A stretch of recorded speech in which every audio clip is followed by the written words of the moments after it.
This news update is brought to you by... When you go with Flow, you get to bundle it. Bundling is essential with Flow. Get Flow TV, broadband, and home phone from as low as $160 a month. That's less than $5.50 a day. Plus, upsize your broadband and home packages from only $5. And there's more. You get free movies for 3 months and a 50% off selected TV bolt-on. Trust the network that is built, ready, and proven. This is how we flow. Bundle it. Sign up before October 31st to get the Flow Sports Premier Pack free for 6 months.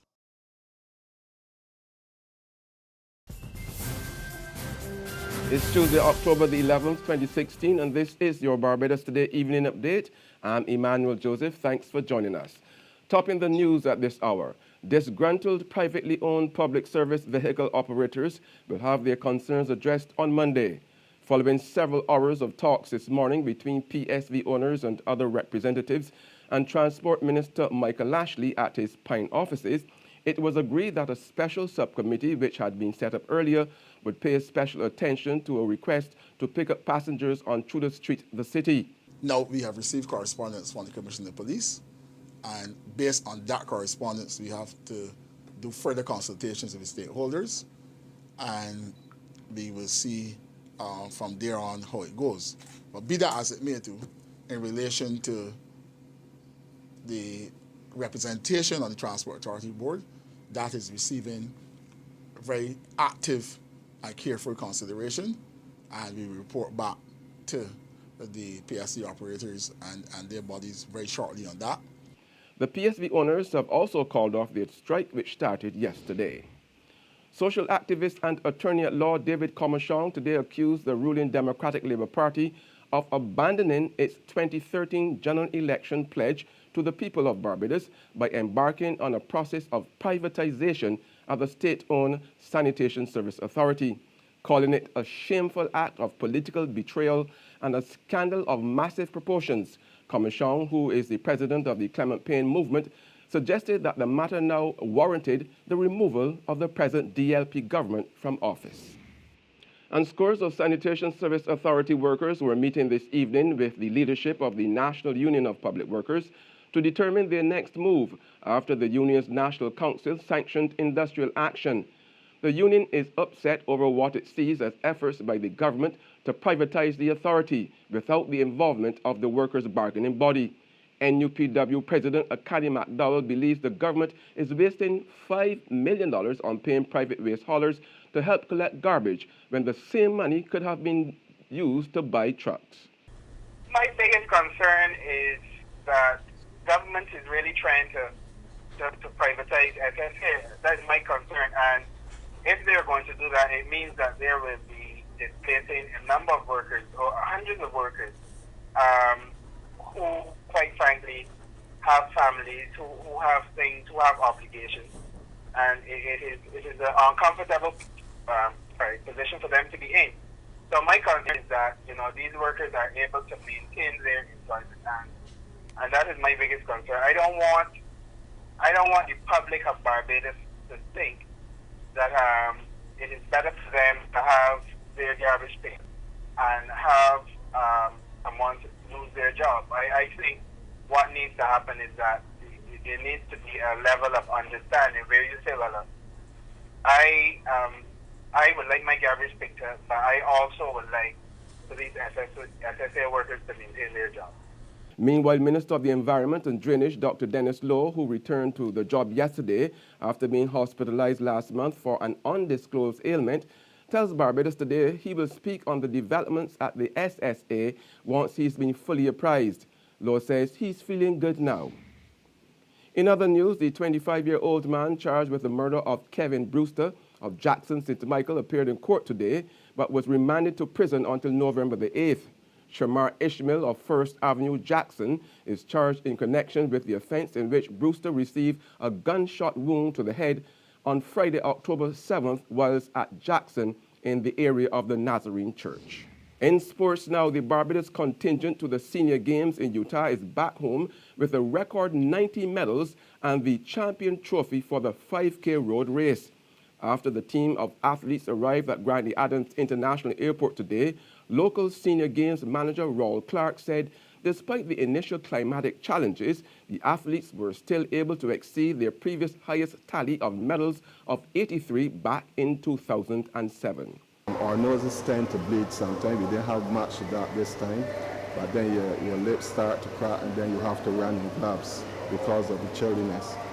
But outside of that, coming into the third and fourth, there things tend to come down. We didn't have the conditions like the first 3 days.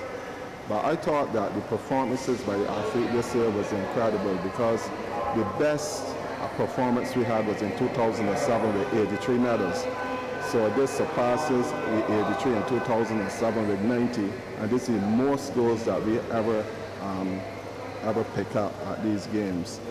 53-year-old Angela Jackson won the top female prize for Barbados with 7 individual golds, 1 team gold in the 4x100 meter relay, and an individual silver. Actually, I trained very hard for this particular meet because the last time I was there 2 years ago, I did not perform as well as I wanted to.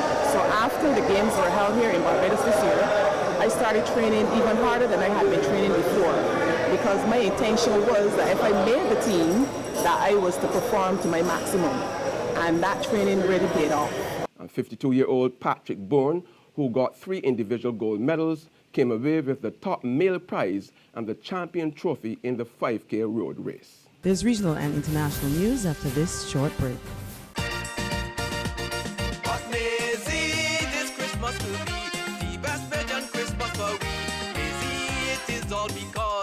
Pubic Bank just like Santa Claus. Maisie fix up the kitchen and a new TV we get in. A special time to commemorate. Republic will help you celebrate. Get ready to celebrate 50 years of independence right through to the best Bajan Christmas ever with a Make It Happen loan of up to $50,000 from Republic Bank. Give your home a good old Bajan spooser, buy some new furniture and appliances, or take an after-holiday trip to visit loved ones over and away. You could also be one of our lucky winners to share in fabulous prizes. Just visit any branch to apply. Go to republicbarbados.com or call us at 227-2700. We're also available via Skype and FaceTime. Special conditions apply. In Bajan style, it will be great with Republic Bank. Republic Bank, we're the one for you. The world, now evolving faster than ever. Products upgraded at the speed of a blink. Ideas becoming obsolete before they're realized. How do we keep our heads above water and swim? Find out when BIDC presents Innovate Barbados 2016, a conference designed to inspire and share practical solutions that will help business leaders and entrepreneurs alike transform tomorrow today. That's Innovate Barbados 2016, Wednesday, October 26th at the Lloyd Erskine Sanderford Center. Registration Barbados $300. Get more information at innovatebarbados.com or the BIDC Facebook page, or simply call us at 427-5350. Title sponsor Promotech and HP Store Barbados. Other sponsors include ICBL, Cable and Wireless Business, Barbados Entrepreneurship Foundation Inc., National Initiative for Service Excellence, G4S, Scotiabank, Barbados Today, Inter-American Development Bank, G&A Communications Inc., Clayton's Colatonic, Cinestream Media Distribution Inc., and LensTech. Welcome back with news from the region now. There are growing concerns in Antigua and Barbuda regarding marital rape. President of the Women Against Rape, Alexandrina Wong, says the advocacy group has received a number of complaints from women who indicate they have been violated by their husbands. Yes, there are women who have complained. On the other hand, there have been women who have withheld that from their husband because they have found their husband to be having extramarital affairs. So I'm saying that I'm strongly suggesting that we teach our boys what consent means, and they must learn to accept no. No means no. And not because she doesn't say no means that she says yes. Do not interpret any action that she may give. And on the international scene, Republican nominee Donald Trump has ripped into House Speaker Paul Ryan as a weak and ineffective leader. Trump unleashed an attack on Ryan after the highest-ranking Republican said he will not defend the candidate. Meanwhile, Democratic nominee Hillary Clinton has opened up a double-digit lead on Trump, according to the latest NBC News WSJ national poll. That's news and sports, but for the very latest, visit our website at www.barbadostoday.bb. Also subscribe to our e-paper email updates and like us on Facebook. We are also on Izumi Media in bus terminals or screenplay at supermarkets and gas stations near you, as well as Channel 99 on Flow TV and Mix 96.9 FM. I'm Emmanuel Joseph. Have a fantastic night.